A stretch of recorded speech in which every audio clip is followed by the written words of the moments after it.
মানে যেভাবে আমি আপনাদের কনসোল অ্যাপ তৈরি করে দেখালাম, এমভিসি অ্যাপও এইভাবে ডটনেট কোর সিএলআই দিয়ে তৈরি করা যায়। এছাড়া ভিজুয়াল স্টুডিওতে তৈরি করা যায়। তাহলে আমরা আগে দেখি যে কিভাবে আসলে সিএলআই দিয়ে তৈরি করা যায়, রাইট? তারপরে আমরা ভিজুয়াল স্টুডিও কোডে গেলাম। সো সেক্ষেত্রে আমরা হ্যালো কনসোল অ্যাপ এই ফোল্ডারে থাকবো না, আমরা আসলে চলে আসবো ব্যাশ 2 ফোল্ডারে, রাইট?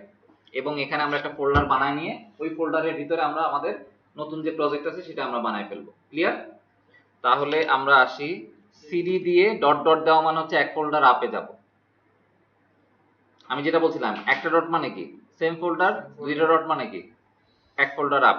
তাহলে সিডি দিয়ে ডট ডট দিলে আমার কোথায় চলে আসলো? এক ফোল্ডার আপে। আমি এখন কোথায় আছি? কনসোল অ্যাপ ফোল্ডারের ভিতরে। এখান থেকে সিডি দিয়ে ডট ডট দিয়ে আবার আমি এক ফোল্ডার আপে গেলাম। এখন কোথায় আছি? ব্যাচ 2 তে, রাইট? এই যে এই ফোল্ডারে চলে আসছি। এবার আমি কি করব? মেক ডিআইআর লিখবো। মেক ডিআইআর মানে হচ্ছে নতুন একটা ফোল্ডার আমি এখানে তৈরি করতে যাচ্ছি, রাইট? এবং আমি এটার নাম দিচ্ছি ওয়েব অ্যাপ, ফোল্ডারটার নাম। ওকে, হিট এন্টার করলাম। দেন দেখেন ওয়েব অ্যাপ ফোল্ডার এখানে চলে আসছে, রাইট? এবং এখানে আমি আবার ওয়েব অ্যাপে ঢুকলাম, ওয়েব অ্যাপে সিডি করে ঢুকে পড়লাম, চেঞ্জ ডিরেক্টরি করলাম। এবং এই ফোল্ডারের ভিতরে এখন আমি একটা নতুন এমভিসি প্রজেক্ট নিতে যাচ্ছি। আমাকে বলেন আপনারা এইটুকু আসতে পারছেন কিনা? ডান? জাস্ট আপনি একটা ফোল্ডার নিয়ে ফোল্ডারে চলে যান, তাহলেই হবে।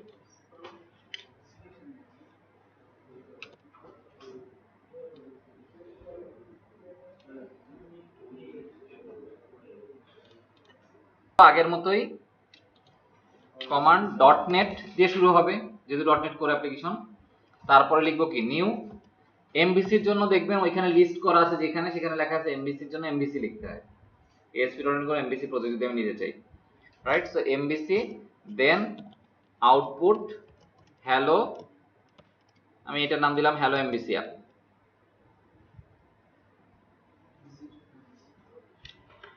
Dot net new MVC.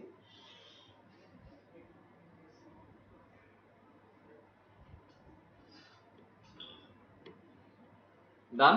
আমি হিট এন্টার করছি। সো সে এখন যে কাজটা করবে, সে হচ্ছে নিজে একটা প্রজেক্ট বানানো শুরু করে দিবে, যেটা আসলে ASP.NET MVC প্রজেক্ট বানানো। ডান, রাইট? সো আমরা যদি এবার আসি আমাদের পার্টিকুলার ওয়েব অ্যাপ এবং হ্যালো এমভিসি অ্যাপ, এখানে দেখেন কন্ট্রোলার্স নামে একটা সে ফোল্ডার বানাইছে, মডেলস নামে একটা ফোল্ডার বানাইছে এবং ভিউজ নামে একটা সে ফোল্ডার বানাইছে। এবং অ্যাগেইন আগের মতো কোনো এসএলএন ফাইল সে বানায় নাই। তাহলে আমি আবারও এসএলএন ফাইল লিখবো। So dot net new SLN এবং আউটপুট হ্যালো এমভিসি অ্যাপ। তাহলে সে এখানে এসএলএন ফাইলটা আমাকে বানাই দিছে। এটা আমরা ভিজুয়াল স্টুডিওতে ওপেন করি। তো এসএলএন ফাইলে ডাবল ক্লিক করলাম, আগের মতোই, রাইট? এবং আমরা জানি যে জিরো প্রজেক্ট দেখাবে। সো আমি রাইট ক্লিক করলাম, অ্যাড এক্সিস্টিং প্রজেক্ট। আমরা হ্যালো এমভিসি অ্যাপের ভিতরে ঢুকে ওই প্রজেক্ট ফাইলটা চিনে দিচ্ছি। ওপেন।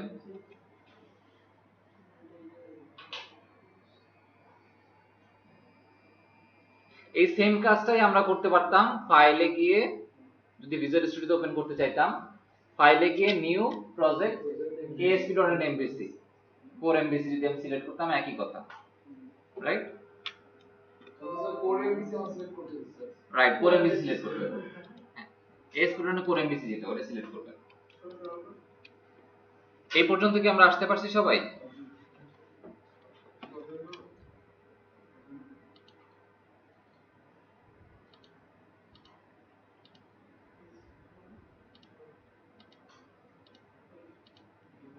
আচ্ছা, এইভাবে সিলেক্ট করলে কোনটা হবে? ASP.NET কোর ওয়েব অ্যাপ্লিকেশনটা, কোর যেটা এমভিসি তো না, কোর তো আমরা সবসময় এমভিসি প্যাটার্ন ফলো করে না সবসময় এমভিসি প্যাটার্ন ফলো করে এমন না। কোরেরও পেজ মডেল আছে, razor view, razor page model. কোরে দুই ধরনের ভার্সন আছে ওয়েব অ্যাপ্লিকেশন বানানো, একটা হচ্ছে রেজর পেজেস, আর একটা হচ্ছে এমবিসি, রাইট? সো আমরা এমবিসি নিয়ে কাজ করছি। আচ্ছা, CLI দিয়ে কি আমরা নরমাল এমএসসি, PHP, এমএসসি কি আমরা না, ডটনেট সিএলআই দিয়ে পারবেন না। ডটনেট সিএলআই আছে ডটনেট কোরের জন্য শুধু, যে ডটনেট দিয়ে যেটা আমরা লিখছি ওটা আপনি পারবেন না, শুধু কোরের জন্য। না, তার মানে আমার এটা যে মানে মানে এটা সরাসরি হবে। Right right. এবার আসেন আমরা আমাদের মতো কাজ শুরু করি। এখানে কন্ট্রোলার একটা ফোল্ডার আছে, বাই ডিফল্ট হোম কন্ট্রোলার যদিও সে দিয়ে দিচ্ছে, মডেল নামে একটা ফোল্ডার আছে, ভিউ মানে ও হচ্ছে ডিফল্ট টেমপ্লেট দিয়েছে, আমরা এমটি প্রজেক্ট নেই নাই। আমরা আসলে যেটা নিয়েছি সেটা হচ্ছে যে ASP.NET MVC-র একটা ডিফল্ট টেমপ্লেট ও বানাই দিচ্ছে, সেটা আমরা নিয়েছি। চাইলে আপনি এমটি প্রজেক্ট দিয়েও আপনার কাজ শুরু করতে পারেন, একদম নতুন করে কোনো কিছু নাই প্রজেক্টে, নতুন করে কন্ট্রোলার্স ফোল্ডার নিলেন, নতুন করে ভিউজ ফোল্ডার নিলেন, নতুন করে মডেলস ফোল্ডার নিলেন, তারপরে হচ্ছে তার এগেইনস্টে আরো কিছু কনফিগারেশন এরিয়া আছে, সেটা করলে আপনার MVC project up and running করা যাবে। অর্থাৎ এমটি থেকেও আপনি চাইলে শুরু করতে পারেন ফ্রম দ্য স্ক্র্যাচ, রাইট? আমরা ওটা আপনি এমনি আস্তে আস্তে যখন আমরা আলোচনা করবো আপনি নিজেই বুঝে যাবেন আপনার আসলে কি করতে হবে, এগুলো খুবই ইজি, রাইট? সো আমরা কন্ট্রোলার্স ফোল্ডারে আমরা একটা কন্ট্রোলার নেই নতুন করে, এবং এই কন্ট্রোলারের নাম দিচ্ছি, সময় নিচ্ছে।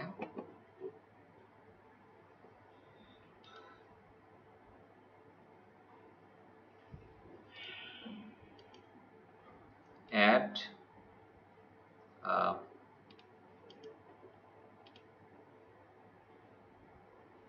কি ব্যাপার, একটু এখানে কন্ট্রোলার আসলো,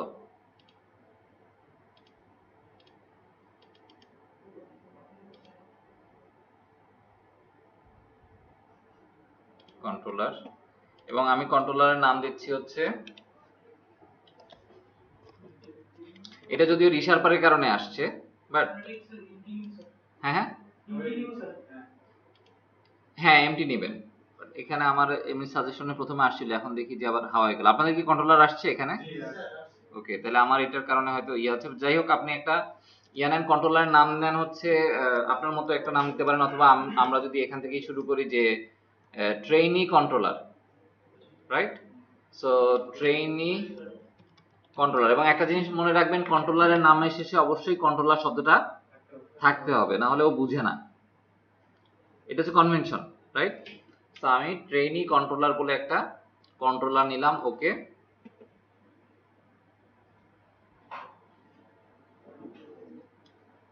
সো খেয়াল করে দেখেন, সে আমাকে একটা ট্রেইনি কন্ট্রোলার বানাই দিছে, ডান। এবং বাই ডিফল্ট সে একটা আসলে আমাকে একটা অ্যাকশন বানাই দিছে, অ্যাকশনের নাম হচ্ছে কি ইন্ডেক্স অ্যাকশন, রাইট? আচ্ছা, আমরা ধরেন এটা ফেলে দিলাম, তার মানে কন্ট্রোলার আমি কিছু রাখলাম না। একটা জিনিস খেয়াল করে দেখেন, কন্ট্রোলার ইনহেরিট করছে কাকে? কন্ট্রোলারকে। ইনহেরিট করার ফলে আসলে এটা একটা কন্ট্রোলার হইল, অর্থাৎ যদি এটা কন্ট্রোলারকে কন্ট্রোলার হইতো, তাকে আসলে কন্ট্রোলার ক্লাস দিয়ে ইনহেরিট করতে হবে, এবং এই কন্ট্রোলারটা আসলে ASP.NET কোর এমভিসি থেকে আসছে, ক্লিয়ার? আচ্ছা, আমরা এখানে একটা অ্যাকশন বানাই, পাবলিক, সাপোজ আমি আপাতত রিটার্ন টাইপ দিচ্ছি স্ট্রিং, জাস্ট আমাদের সিম্পলিসিটি রাখার জন্য, স্ট্রিং, এবং এটা নাম দিচ্ছি লিস্ট, ওকে। রিটার্ন করছি ওয়েলকাম টু স্টুডেন্ট লিস্ট, ডান। আমরা অ্যাপ্লিকেশনটা রান করি, যেহেতু এটা রিটার্ন টাইপ আমি স্ট্রিং দিচ্ছি, আমি স্ট্রিং রিটার্ন করব। সো আমি অ্যাপ্লিকেশনটা রান করি,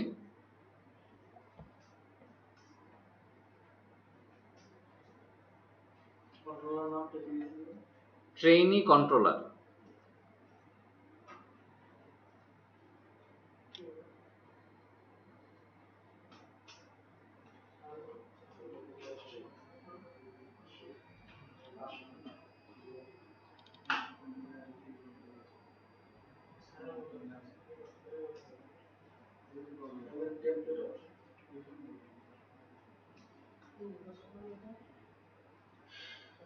সো প্রাইমারিলি এই পেজটা আসছে ডিফল্ট পেজ, রাইট? কারণ ASP.NET MVC প্রজেক্ট ওপেন করলে ওর ডিফল্ট কন্ট্রোলার সেট করা আছে হোম কন্ট্রোলার, আর হোম কন্ট্রোলারের ইন্ডেক্স অ্যাকশনটা ডিফল্ট সেট করা আছে, এই জন্য আসলে এই ডিফল্ট পেজটা আসে। বাট আমরা সেটা পরে এক্সপ্লোর করব। আমাদের এখন আমরা কি বানাইছি নিজেরা, ট্রেইনি স্ল্যাশ কি লিখবো, লিস্ট। আমি যদি এটা লিখি তাহলেই তো বুঝে নিবে কোন কন্ট্রোলারে যাবে, ট্রেইনি কন্ট্রোলারের লিস্ট অ্যাকশন।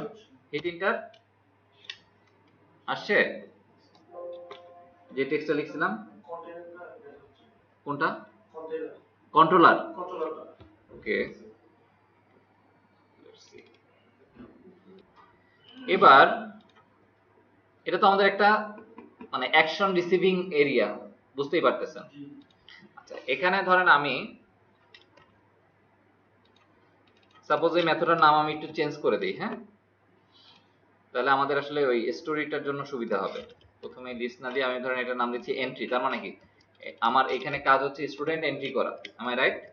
তার মানে আমি যদি এখন এই অ্যাপ্লিকেশন রান করে স্টুডেন্ট স্ল্যাশ এন্ট্রি দিই তাহলে এই রিকোয়েস্টটা অটোমেটিক্যালি চলে আসবে, আমরা জানি। আচ্ছা, এখানে আমি কিছু প্যারামিটার অ্যাড করছি, string name, string registration number, okay, just এই দুইটা থাকুক। এবং আমি বাইরে থেকে নেম অথবা রেজিস্ট্রেশন নাম্বার সামহাও পাবো। আচ্ছা, স্টুডেন্ট এন্ট্রি, ধরেন আমি এখানে নেমটাও অ্যাড করে দিচ্ছি কনকাটিনেট করে, স্ট্রিং কনকাটিনেশনের মাধ্যমে, রাইট? সো প্লাস নেম দিচ্ছি যদি বাইরে থেকে আমি ভ্যালু পাই, প্লাস রেজিস্ট্রেশন নাম্বার ক্লোন দিয়ে রেজিস্ট্রেশন নাম্বার দিচ্ছি, জাস্ট বোঝার জন্য যে রেজিস্ট্রেশন নাম্বার এবং নেম আসলে যাতে সেটা দেখায়, রাইট?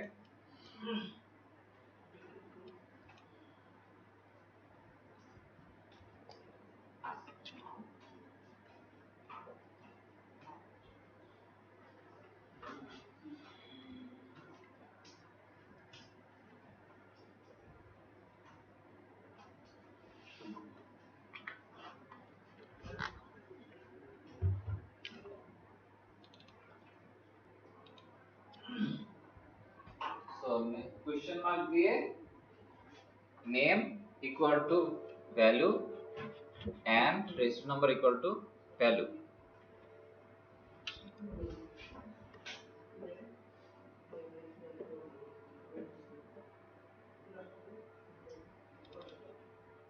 অ্যাপ্লিকেশনের নেচারই এটা, যদি আপনি ওয়েবের মাধ্যমে ইউআরএল এর মাধ্যমে ডাটা পাস করতে চান তাহলে ডাটা পাস করতে হয় কোয়েরি স্ট্রিং এর মাধ্যমে। অর্থাৎ এই যে কোশ্চেন লিখে প্রথমে যেটা আমরা লিখি সেটা হচ্ছে কি, পরেরটা হচ্ছে ভ্যালু।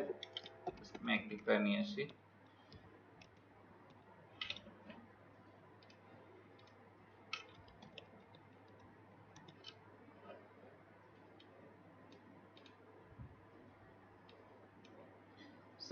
আমরা তো নিশ্চয়ই সবাই দেখতে পাচ্ছি, রাইট? ফাইন। সো কোশ্চেন মার্কের পরে প্রথমে এটা তো আমার ইউআরএল, রাইট? ইউআরএল এর পরে আমরা যদি ডাটা পাঠাতে চাই কোশ্চেন মার্ক দিয়ে প্রথমে যেটা লিখবো সেটা হচ্ছে কি, আর পরেরটা হচ্ছে ইকুয়াল টু দিয়ে ভ্যালু। এরপরে যদি আপনি একাধিক কি পাঠাতে চান তাহলে নিয়ম হচ্ছে কি অ্যাম্পারস্যান্ড অর অ্যান্ড সাইন দিয়ে তারপরে আবারও কি এবং ইকুয়াল টু ভ্যালু, রাইট? এবারও যদি আপনি চান অ্যাডিশন করতে আরো এভাবে কি ভ্যালু দিয়ে দিতে চান। এখন কোশ্চেন হচ্ছে আমি এখানে নেম পাঠালাম, রেজিস্ট্রেশন নাম্বার পাঠালাম, এবং সাথে সাথে আমি তো ওকে কোথাও বলে দেই নাই যে তুমি ওই ইউআরএল থেকে নেমটা নিয়ে এখানে দিবা, রেজিস্ট্রেশন নাম্বারটা নিয়ে এখানে দিয়ে দিবা, এটা তো আমি বলে দেই নাই। এই কাজটা আসলে সে অটোমেটিক্যালি করছে, খেয়াল করে দেখছেন এই জিনিসটা। আর এই যে এন্ট্রি মেথড, এটাকে আমি কল দিছি কোথাও, আমি কি ট্রেনিং কন্ট্রোলার অবজেক্ট তৈরি করছি কোথাও, আমি কি এন্ট্রি মেথড কল করছি? না, এটা এমভিসি নিজে কল করে নিচ্ছে। এবং এমভিসি যখন নিজে কল করে তখন যদি সে কি এখানে যে প্যারামিটার থাকবে অ্যাকশন, এটাকে বলে অ্যাকশন প্যারামিটার। সো আপনার যদি অ্যাকশন প্যারামিটার থাকে তাহলে সে চেক করে দেখবে যে আমি যখন রিকোয়েস্ট পাঠাচ্ছি সেই রিকোয়েস্টের সাথে কোনো ডাটা এমন পাঠাইছি কিনা যার কি এর সাথে এই কি মিলে যায়। যদি কি মিলে যায় সে অটোমেটিক্যালি ভ্যালু এখানে সেট করে দিবে। হ্যাঁ, নো, কেস সেনসিটিভ না। আপনি ওখানে বড় হাতের অক্ষরে পাঠাইলেও এখানে পাবে ছোট হাতের অক্ষরে পাঠাইলেও রাইট রাইট। এখানে প্যারামিটারের ক্ষেত্রে কোনো কেস সেনসিটিভিটি নাই। আবার মজার ব্যাপার হচ্ছে আমি ধরেন এখানে ইন্টিজার দিলাম, ওকে।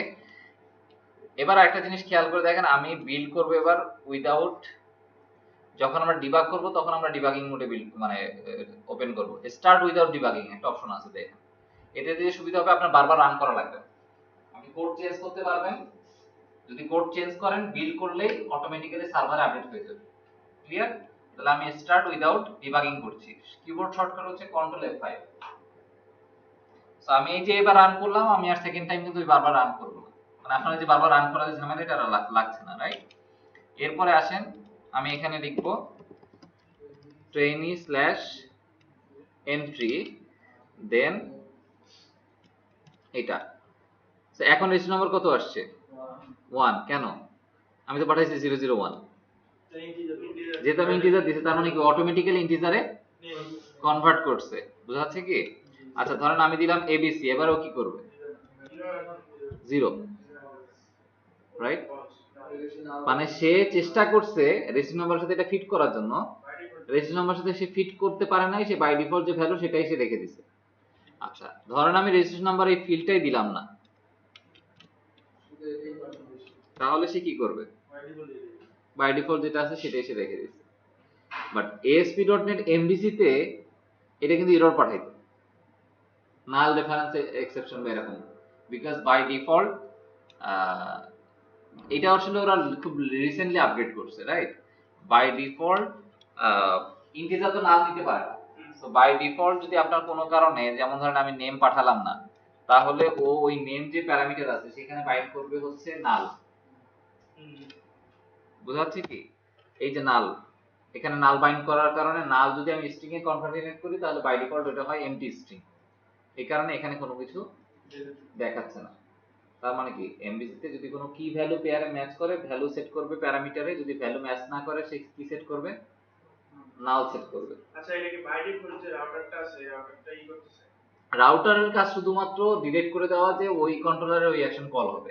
এরপরে আরো অনেক প্রসেস আছে সেগুলো আসলে, যেমন মডেল বাইন্ডার আলাদা এরিয়া আছে যার কাজ হচ্ছে অ্যাকশন প্যারামিটার বাইন্ড করা, ওর পরের ধাপ, রাইট? আমরা কি ক্লিয়ার সবাই? কোনো প্রবলেম হচ্ছে? ওকে ওকে ঠিক আছে।